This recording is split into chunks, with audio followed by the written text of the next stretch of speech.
សួស្តីបងប្អូនរាល់គ្នាថ្ងៃនេះខ្ញុំមកធ្វើ challenge ខ្លួនឯងនៅកោះនរាបងប្អូនរាល់គ្នាគឺខ្ញុំចាយតែ 50000 នេះចង់ដឹងថាទិញអីបានខ្លះបានញ៉ាំខ្លះអញ្ចឹងណាអ្នកគេមិនទាន់ដឹងថានៅកោះនរាមានសារីត្រីអាចមកមើលទាំងអស់គ្នាបានឥឡូវខ្ញុំកាន់ 50000 ចូលទៅហើយនៅហ្នឹងគឺគេមានបង្គំតន្ត្រីមានកន្លែងឲ្យយើងអង្គុយញ៉ាំខ្ញុំចង់ទិញហើយយកទៅញ៉ាំនៅមាត់ទន្លេមើលទន្លេក៏បានដែរនិយាយទៅគឺ fresh ខ្លាំងមែនតើហ្មងអញ្ចឹងជាដំបូងនេះគឺខ្ញុំទិញបានជាមួយនឹងខ្យង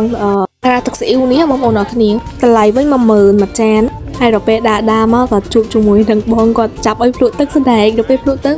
ឆ្ងាញ់គាត់បែបរបស់គាត់ដូចជាអបអែមពេកត្រូវមកដែរក៏ចូលទិញមកដល់ទៅអស់តែ 4000 ទេហើយតូបនេះគឺគាត់លក់ជាមួយនឹងឈាមទាអញ្ចឹងខ្ញុំក៏ទិញឈាមទាស៊ីឆាន់មកប្រអប់ទៀតទៅតម្លៃ 10000 ដូចគ្នាអញ្ចឹងសរុបទៅគឺខ្ញុំទិញបាន 3 មុខឲ្យបងប្អូនគ្នាគឺនៅសល់លុយទៀតអញ្ចឹងក៏ដើរមកទៅក៏ទិញជាមួយនឹងមីកោកនេះមួយទៀតមីនេះយើងអាចរសជាតិបានហើយខ្ញុំយកជាមួយនឹងមីការីខ្ចប់ពណ៌បៃតងឆ្ងាញ់ខ្លាំងមែនតើហ្មងហើយមួយឈុតគេនឹងមានជាមួយនឹងទឹកក្រូចមួយទៀតអញ្ចឹងមួយឈុតនោះគឺតម្លៃ 12000 ហើយនំនេះនិយាយទៅដើរទៅគឺលឺពូប្រាំងគាត់សេកមកនំអីក្រែងនំរបស់គាត់មួយហ្នឹងតម្លៃ 8000 ក៏ទិញបានមួយទៀតអញ្ចឹងឥឡូវនេះគឺច្រើនមុខខ្លាំងមែនតើហ្មងខ្ញុំមកញ៉ាំសិននិយាយទៅមក voice over ហើយគឺឃ្លានចង់ញ៉ាំទៀតហ្មងហើយសារីត្រីនេះគេបើក 3 ថ្ងៃសុកសៅរ៍ទៅបងប្អូនអរគ្នាឲ្យមកលេងបានហើយក៏សពទៅខ្ញុំចង់ទៅលក់ដែរនេះចាំមកស្លានសព1188ទៅលក់នៅស្តង់រាត្រីនៅខាងកោះនរាមានបងអូន support អត់និយាយមែនណានិយាយលេងបើ support ចាំជួយ comment ប្រាប់អ្នកមួយផងដោយសារឃើញអូនទៅច្រើនខ្លាំងមែនតើហ្មងតែទៅនឹងអត់មានលក់អីច្រើនទេលក់របស់ញ៉ាំតិចតួចជាមួយនឹងបានបោះស្លានសត1188ឥឡូវនេះនៅសល់លុយ